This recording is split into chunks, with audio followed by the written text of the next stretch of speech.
भ्रष्टाचार छोड़ो, परिवारवाद छोड़ो, तुष्टीकरण छोड़ो। हेमंत बिस्व शर्मा तो सदाचारी हैं कि ब्रह्मचारी हैं?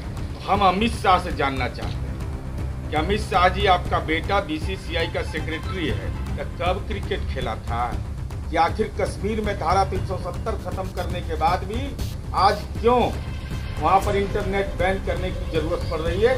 ये भाजपा को बताना है। नीति आयोग की रिपोर्ट में कहा गया है कि गरीबी दूर करने में बिहार देश में सबसे अव्वल है।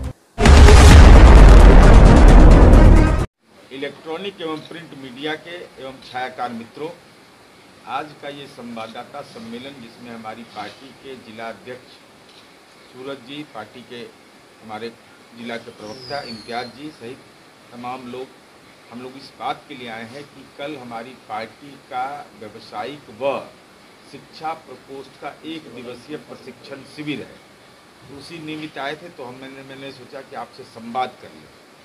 संवाद का महत्वपूर्ण बिंदु मेरा यह है कि भारतीय जनता पार्टी का मैंने एक नया नारा आज देखा है कि भ्रष्टाचार छोड़ो, परिवारवाद छोड़ो, तुष्टीकरण छोड़ो।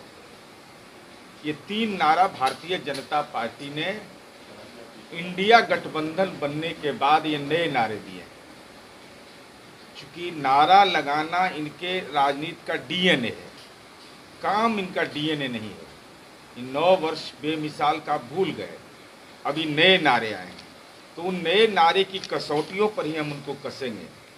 और हम यह जानना चाहेंगे, भारतीय जनता पार्टी के तो यहाँ कटिहार में वरीय नेता लोग हैं, इसलिए भारतीय जनता पार्टी को सीमांचल से प्रेम भी ज़्यादा रहता है। हालांकि वहाँ के लिए कुछ करें या न करें ये अलग विषय होता है। तो हम भारतीय जनता पार्टी से यह जानना चाहते हैं कि हेमंत बिस्व शर्मा वो सदाचारी हैं कि ब्रह्मचारी हैं?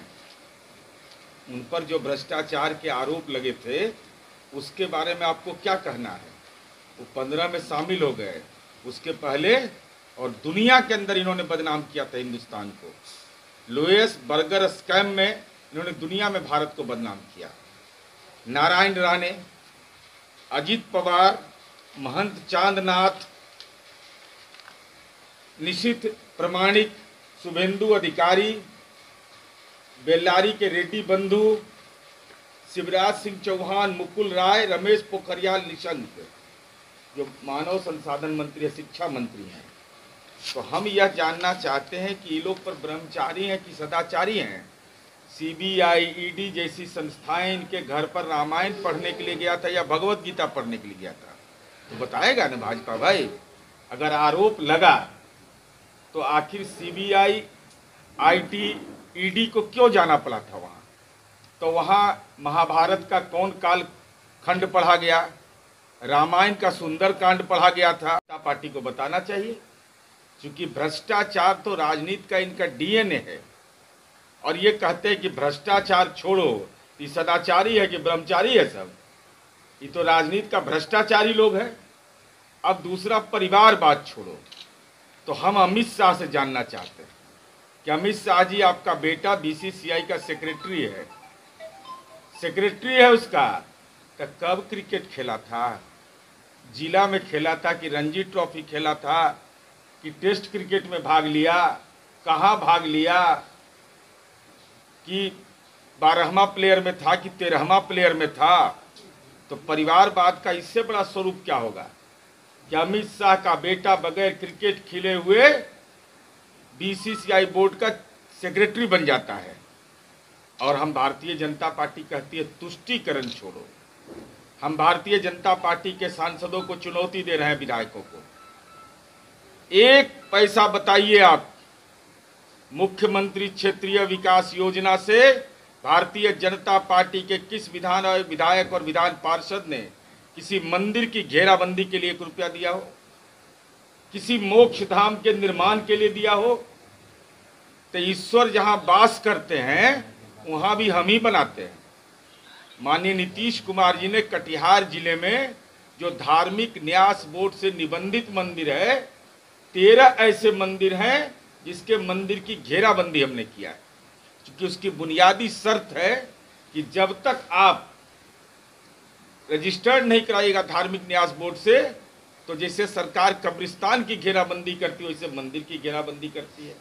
हम भाजपा से यह जानना चाहते हैं कि भाई विकास तो आप दावा है कि नेशनल हाईवे हम बना रहे हैं, तो रोड पर जो मंदिर तोड़े गए, रोड पर जो मंदिर तोड़े गए, भारतीय जनता पार्टी की क्या भूमिका है?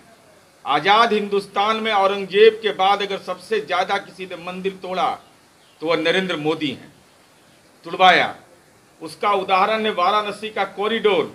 कॉरिडोर बने किसी को मतभेद नहीं हो सकता है, भगवान राम का मंदिर बने किसी को मतभेद नहीं है, लेकिन आपने जिस ढंग से विनाश लीला मंदिर का लिखा, तो नीतीश कुमार जी तो वह राजनेता है जो आप मनिहारी का रोड आप देख लीजिए जो बना है, जो भी मंदिर वहाँ हुआ, डिस्ट्रिक्ट एडमिनिस्ट्रेशन को निर्देश दिया गया कि मंदिर को भी स्थापित करिए और वहाँ सक्षम जगह दे करके उस मंदिर का निर्माण करिए।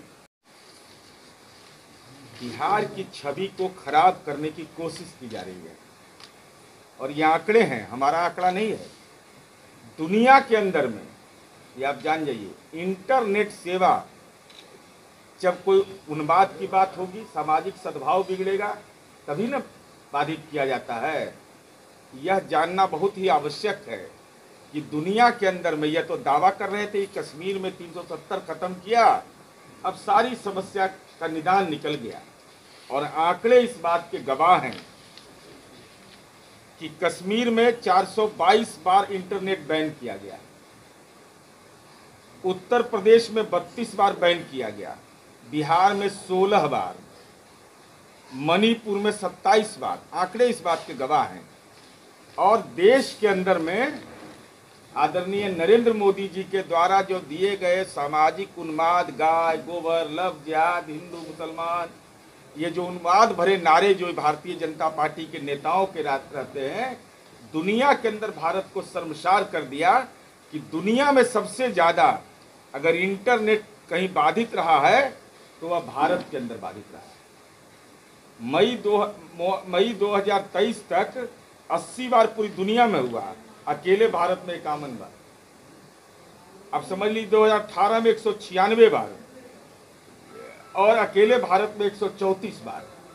तो इसका मतलब है कि सामाजिक सद्भाव बिगाड़ने की कोशिश की जाती है, और इसका कारण साफ है कि जो लोगों के जीवन दशा में बदलाव की कोई चिंता इनको नहीं है, हिंदुओं को रोजगार मिल जाए इसकी कोई चिंता इनको नहीं है, हिंदुओं के मंदिर जो हैं उसको हम तोड़ डालें इसकी चिंता है, लेकिन हिंदुओं का मंदिर बना दें इसकी कोई चिंता भाजपा को नहीं है।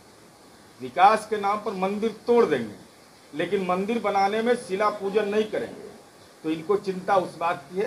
तो ये आंकड़े इस बात के गवाह हैं कि सामाजिक उन्माद पैदा करने की और धार्मिक उन्माद पैदा करने की जो कोशिश होती है, जिसमें बिहार को भी मुकाबला करना पड़ रहा है, तो इंटरनेट बैन होता है, लेकिन उसमें भी हम कम हैं।